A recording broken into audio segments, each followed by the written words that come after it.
Welcome to Rapid MMA. We're taking a closer look at Max Holloway versus Ricardo Lamas, another exciting matchup on this card next to Poirier versus Green and Cruz versus Faber. Let's get started. First thing I want to say is Holloway's reach is listed in some places as 69 inches and others as 71. Not seeing much of a reach advantage between the two on paper, but Holloway is taller and he fights long. I think he'll be better with his reach.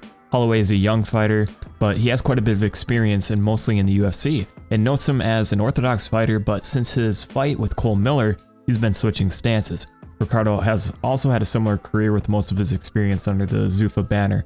Ricardo is well-rounded, has a good wrestling game, and has power in his hands and feet. He doesn't switch stances often, but he'll get flashy here and there with capoeira-style kicks.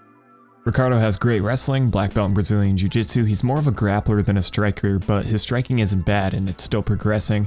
He lands a couple but takes a couple in return. He's not the most accurate either. He has 16 wins, 4 by KO, 4 by submission, and 8 by decision. Definitely a well-rounded fighter, so it's important as his opponent not to get too comfortable in one area. Holloway has to be prepared for everything because Lamas isn't just a wrestler. He's a good overall grappler with power in his hands. One knock on Ricardo, and this is just my opinion, is sometimes he throws really heavy and open, usually with kicks. Maybe it's to establish his range and keep his opponents on the outside. It's not a big issue. However, I believe Ricardo is at his best when he's disciplined with his footwork and uses his jab more often. When he feints and uses good footwork, his timing is much better.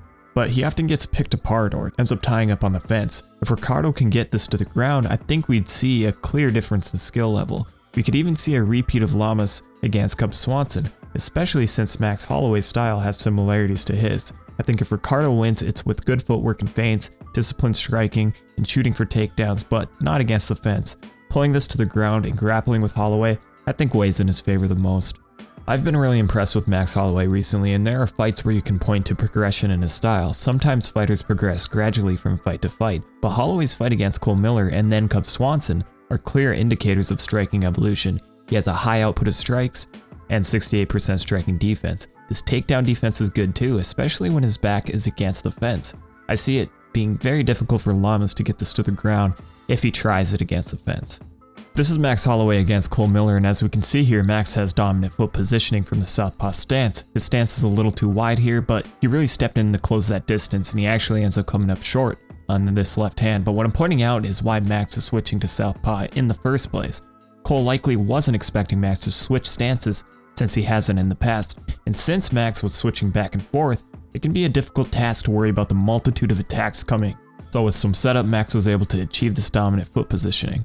Here we can see the southpaw stance paying off. You can't see his feet in this picture, but if you notice his right thigh, it's deep in the pocket, allowing Max to get the momentum and land a flush left hand. Of course, like I've said plenty of times before, orthodox versus southpaw opens up this side body kick, which Max used in this fight too. And speaking of body kicks, here is Max throwing probably one of his favorite techniques, the turning side kick. He uses it multiple times in pretty much all of his fights. So a quick recap, I think Ricardo's best plan of attack is keeping it basic, stay active, and try not to let Max get off first. That allows Max to get his rhythm and range. Keep an active jab, and I think being offensive when Max is standing southpaw wouldn't be a bad thing. Fighters who stand opposite of their natural stance tend to be a little weaker defensively. We saw that with Frank Mir against Mark Hunt, and I'm sure there are plenty of other examples. Ricardo should definitely look for takedowns, but probably should stay away from the clinch.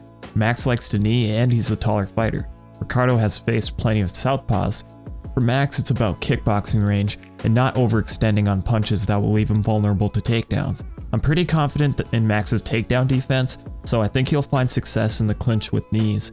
Most important, pressure Ricardo and keep his back against the fence. I favor Max Holloway in this fight, and I think he can find a way to end it by knockout or TKO, but I can also see this being a 3-round war. I'm going to give Ricardo Lamas the credit he deserves. He's a tough, well-rounded fighter. He's very underrated too, but I think Max's style poses problems for him.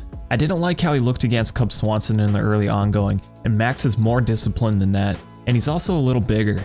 My prediction is going to be Max Holloway wins via decision. That's it for this breakdown. Please leave your predictions down below, and don't forget to subscribe for more UFC 199 breakdowns.